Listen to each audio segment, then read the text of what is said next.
බාධාවන් කොච්චරවත් අපිට පුළුවන් නම් ඒ බාධාවත් එක්ක ජීවිත ඉස්සරහට යන්න. එතන තමයි අපි ජයග්‍රහණය තියෙන්නේ. අපිට පුළුවන් නම් ඒ බාධා වලට මුහුණ දෙන්න, ඒ අභියෝග වලට මුහුණ දෙන්න. අපි ජීවිත ඉස්සරහට යන්න. වැටෙන හැම මොහොතකම නැගිටින්න පුළුවන් අපිට. හැබැයි ඒකට ශක්තිමත් සිතුවිලි ටිකක් තියෙනවා. මේ සිතුවිලි තමයි වාගේ ජීවිතේ ලස්සන තැනට කරගෙන යන්නේ.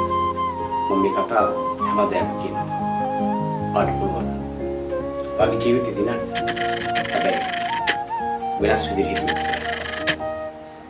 පාට වාගේ විශ්වාස නම් විතරයි.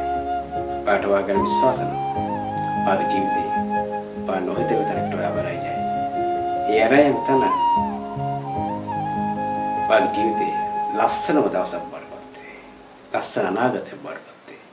ඒ අනාගතෙ වෙනුවෙන් මේ වැය කරන හැම කාලයක්ම මේ හැම වැඩ කරන හැම තප්පරයක්ම වට වැදගත් වේ. එහෙනම් හීන වෙනුවෙන් මහන්සිය. හීන වෙනුවෙන් වැඩ කර. ඒ හීනට යන්න අපිට පුළුවන්.